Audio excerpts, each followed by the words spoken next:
As this demolition drive began in Jahangirpuri in northwest Delhi this morning, the only opposition party that actually landed up at the spot was the CPIM and its leader Brinda Karat, who physically stood in front of a bulldozer to prevent it from moving forward. Dramatic pictures there as she was there on the ground to prevent these bulldozers from moving. Brinda Karat joining us now on NDTV today.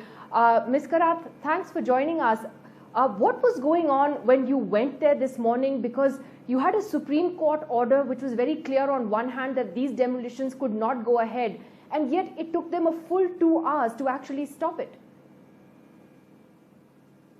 Exactly. That is exactly how things happen, Nidhi, because in the morning our lawyer, that is Mr. Surendranath, the senior counsel, who along with other senior lawyers had made a mention before the Chief Justice's bench.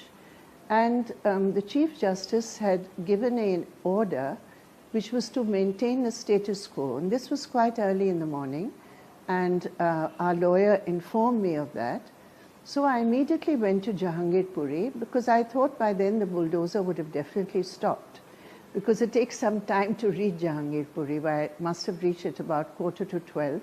And the bulldozers were just, they were just smashing everything down. So that was absolutely, it's bad enough that it happened in the first place, Nidhi. I spoke to so many of the people there, not a single person had received a notice. There was no due process. They didn't even give them enough time to remove their belongings in the shops. So these are basically sheds in front of their houses. And they just bulldozed everything, that also very selectively. So obviously we had to stop it. And after we did stop it, the senior officials came, including the special CP in charge of law and order in Delhi. I spoke to him. I showed him the instructions given by the lawyer based on the Supreme Court order this morning. And then he said, yes, well, we're going to stop it now. But it was already 2 hours late, and I said to him, look at the time now, it's 12:25.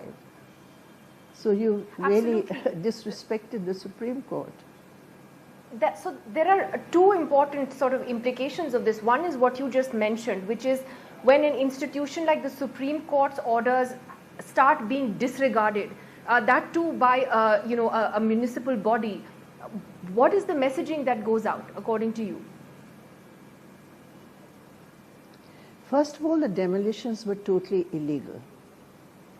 Secondly, the demolitions were motivated not to uphold the law, but to uphold a very sectarian communal agenda of the party in power, the Bharatiya Janata Party, whose leaders had already stated clearly that they were going to bring the bulldozer to Jahangirpuri. The third point is that it was very selective. I know Jahangirpuri, Nidhi. I have known Jahangirpuri for 40 years when I was a trade union worker in North Delhi. I know when this was a resettlement colony, when it was established. C Block has always been there. We've had units there. We know.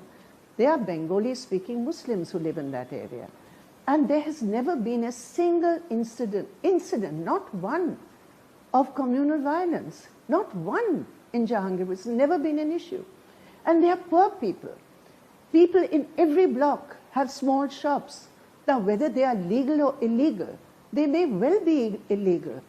We have to find out. But it's not only in one block, all through Jahangirpuri. Poor people, lower middle class people who don't have jobs, especially after pandemic, they are running these small shops outside their homes. So that was all demolished, but selectively. If it's illegal, then it's illegal for everyone, right? So it's not because it was legal or illegal.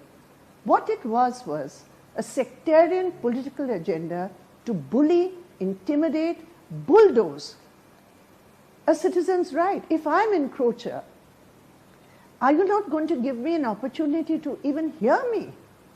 But they didn't give even a notice. I met a woman there today, a widow. They're justifying the lack of notice by saying that, actually the mayor just told us in an interview that, these were temporary structures, so we didn't need to send them a notice, whereas the rules are clear. You have to send a notice. You have to give people a chance to give their side of the story. absolutely true, absolutely correct. And I'm really quite surprised that officials of the MCD should be so innocent of the law and of the rules which govern all citizens of this country. I would say that, that itself is an exposure enough of what I am saying, which is that this was not motivated by the legality or illegality. It was motivated by a sectarian communal agenda in Delhi. And unfortunately, this is really, you're not just bulldozing poor people's sheds. You're actually bulldozing the Constitution. You're bulldozing the rule of law. And in this case, if we had not gone to stop it, they were in any case bulldozing the Supreme Court's order. It's really contempt of court also in a way. Ms. Karat, just a last question on the politics of this, which is important because politically it was you and your party that was there, front and center, trying to, meet with people when this happened. It is astounding actually that the rest of the opposition was missing. As a politician, what does that say to you about the state of the opposition in this country? Where was Arvind Kejriwal? Where was the Congress party? These are parties which all have actual stakes in Delhi. But, what does that say about opposition unity and, the opposition's agenda? Nidhi, if you don't mind, I really don't want to answer that question because, I can only speak for ourselves. It was not just me, it was my party. As you know, I belong to the CPI. I am a communist. And that is our creed. We go where people suffer. We go where there is injustice. And so we went, not just me, many of my comrades, workers from surrounding industrial areas, women from different blocks in Jahangirpuri itself, who saw that this was injustice.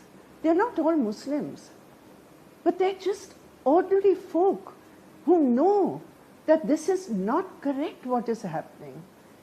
And therefore, I went, my comrades went, and as far as the others are concerned, I really can't speak for them.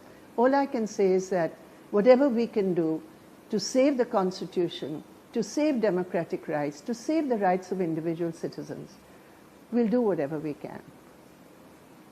All right. Brinda Karat, thank you very much for joining us on NDTV this evening on what has been quite a dramatic day in Jahangirpuri. And let's see now what the